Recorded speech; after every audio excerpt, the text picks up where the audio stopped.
Hey folks, Mike Dawkins from World Cast Anglers here with your Jacksonville weekend fly fishing forecast for the weekend of July 31st and August 1st. July is coming to an end. August is opening up its doors.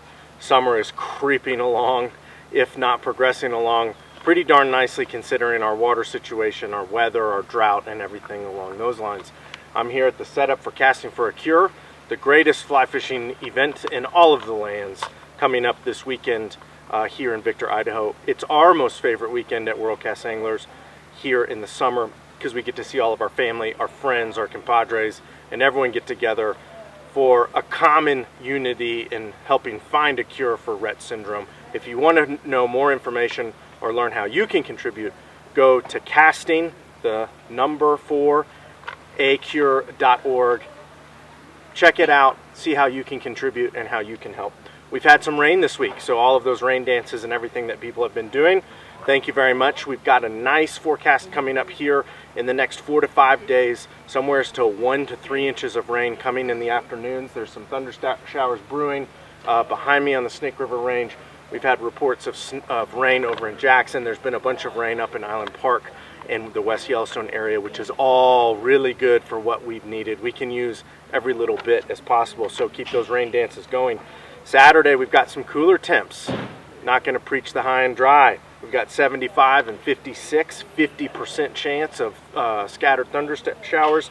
Sunday, 78 and 52, partly cloudy with some scattered thunder showers, 50% as well. Jackson Lake, 61%. Palisades Reservoir, 53% of average. So for the first time in, probably two months, we've seen a decrease in the South Fork of the Snake and its flows. 15,700 CFS being discharged from Palisades Dam, 16,200 CFS there on the lower river around Heise. On the South Fork of the Snake, we've still got salmon flies out.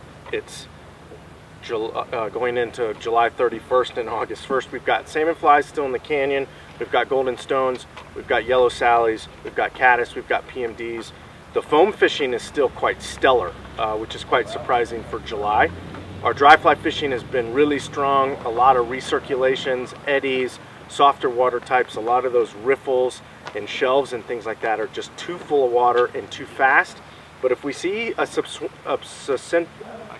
substantial drop in flows in these next couple days, we may see some of those riffles start to open back up and start to hold definitely some more fish. So be on the lookout there on the South Fork of the Snake. The Snake over in Jackson, 5,130 CFS being discharged from Jackson Lake Dam, 6,820 CFS there on the lower river before the Salt and the Grays. With the rainstorms yesterday, we saw the Hoback blow out. So anything from the Hoback confluence downstream, it's pretty muddy, it's pretty gross. If we don't get any more rain, it should start clearing up really nicely, but we definitely moved some boats around in Casting for a Cure because we definitely, from Astoria, say, or the confluence down, the visibility is really bad. Upwards, Teton National Park, Wilson to South Park to Pritchard, Dam to Pacific, all of that stuff is fishing really well right now.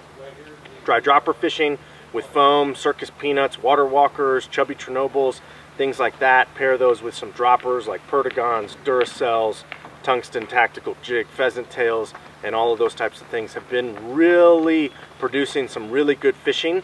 It has been a little bit spotty because there is so much water in the Snake right now. So the first couple times you get out there, you're going to be like, I know where I am, but I don't know where my spots are or where these fish are holding. So just take your time, comb through your spots, go through from A to Z, and you'll find them. They're just a bit displaced out with those large volumes of water. We're starting to see some of those water temps get a little bit cooler with these days coming up, 75 and 56. We don't have much in the 90s coming ahead.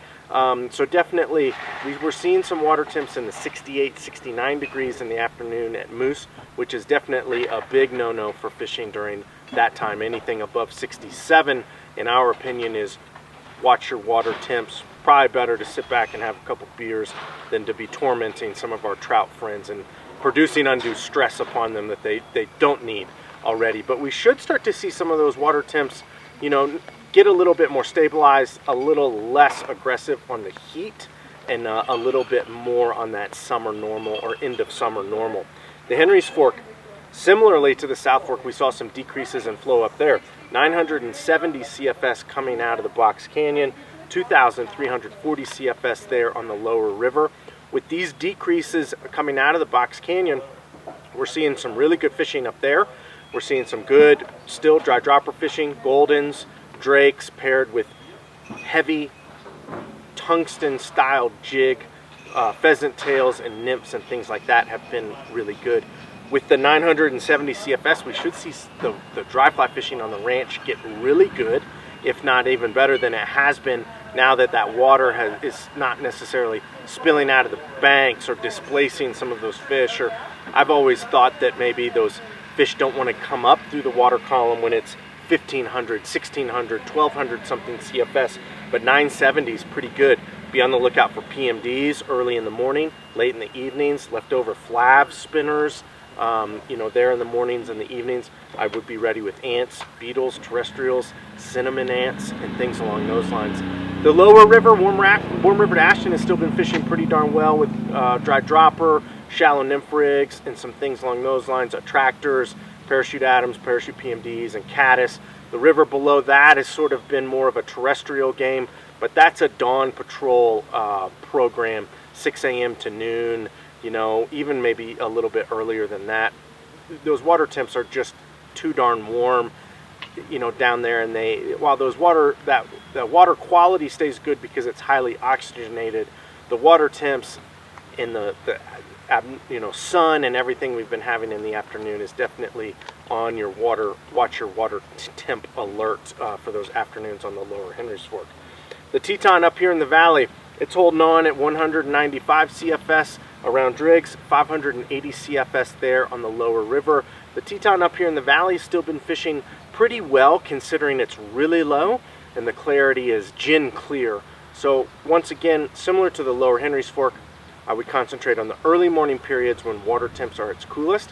I would concentrate with PMDs, caddis, maybe some dry droppers, in the beginning of the terrestrials with some small hoppers, some beetles and ants and things along those lines. The lower river, it's pretty warm. I would stay away from it. I would recommend staying away from it. Those water temps that are starting to get in the 70s, if not low 70s, are just not prime, optimal, or fair to our trout friends, I'll say it that way, to be angling for them in those suboptimal, if not dangerous water temps for them. Flat Creek, it opens on Sunday, August 1st. Wyoming Fish and Game issued a statement today politely asking everyone to stop their fishing at 2 p.m. I would suggest everyone heed that call and do their duty in protecting our trout friends in Flat Creek. I would be ready out there with some hoppers, beetles, ants, PMDs, maybe even if you wanted to skate some big crane flies or mouse patterns early in the season before Flat Creek starts to get a lot of pressure. That'll be productive. Yellowstone National Park's on hoot owl closures as well. That means fishing is only available until 2 p.m. in the afternoon, and then things are closed. All rivers and streams in Yellowstone National Park are on those hoot owl closures, except Yellowstone Lake and some of the other lakes. So if you are going to journey into the park, I would suggest Soda Butte Creek, Slough Creek, Pebble Creek, some of those things in the northeast corner.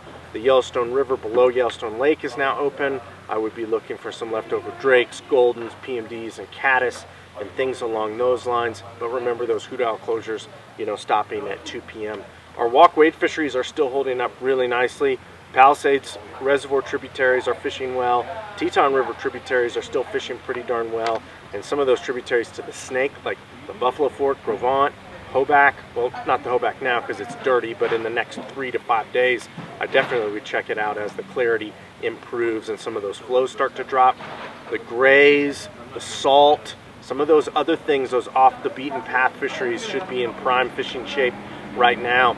Dry dropper fishing, attractor fishing, terrestrials, things along those lines. It is that sort of time of year. So once again, I'm not going to preach it, in too much, but with these abnormal flows, bring your life jackets out, get them out of your dry storage, put them on the back of your drift boat seats or whatever you can. With these flows, things happen and things happen quickly. So watch your water temps, get your PFDs out, have them ready to use, or at least know where they are. Thanks for tuning in. If you want some more information on casting for a cure, go to casting4acure.org. Thanks for tuning in. We hope you have a safe weekend out there on the water, and we'll see you here next week.